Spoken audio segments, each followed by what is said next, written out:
Après cela, dans la salle d'enchères, Stéphane Van Neudenhoven a proposé un défi risqué. Son idée, c'est de faire une affaire conclue pour une malle sans savoir l'estimation au préalable. Donc l'acheteur belge a été coincé avec son amie Caroline Margeridon. Cette dernière a refusé de participer au jeu. Résultat, il a dû payer 500 € pour l'objet, non sans aucune facette d'acrimonie.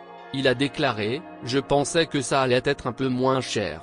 France 2 présente le premier épisode d'Affaires conclues entre 16h17 et 17h02. L'émission a attiré 860 000 téléspectateurs, soit 16,4% de l'ensemble du public. Sophie Davant et ses experts ont permis à la 2 de se placer premier dans les audiences.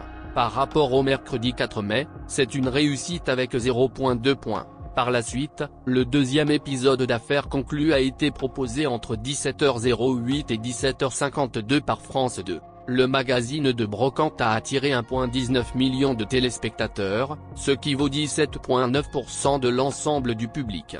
Une fois de plus, ils sont restés leaders des audiences. Cependant, d'après Sophie Davant, si on prend le score du mercredi 4 mai, il y a eu une perte de 1,4 points. Après avoir effectué quelques remplacements sur Télématin, elle décroche sa première émission quotidienne, C'est au programme, en 1998. Là encore, son caractère enjoué et son naturel font mouche, l'émission rencontre un franc succès et est toujours à l'antenne. Depuis la première édition du Téléthon, elle co-anime l'émission et s'y investit chaque année. Personnalité engagée dans la lutte contre le cancer du sein, dont sa mère est décédée quand elle avait 20 ans, elle pose seins nus en 2009 avec d'autres personnalités dans Marie-Claire. Animatrice préférée des Français, c'est tout naturellement que la direction de France 2 lui confie la présentation de Toute une histoire.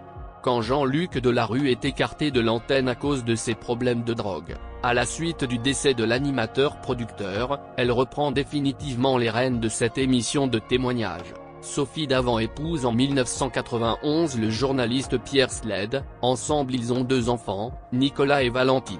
Après plusieurs années de mariage le couple se sépare en 2011. En 2012, elle vit une idylle avec Eric Orsena, pendant plusieurs mois. En 2013, elle a le coup de foudre pour Bertrand, un invité de son émission Toute une histoire. Le 17 juillet 2021, lors de l'émission, Le Grand Bêtisier, elle révèle avoir rencontré l'amour.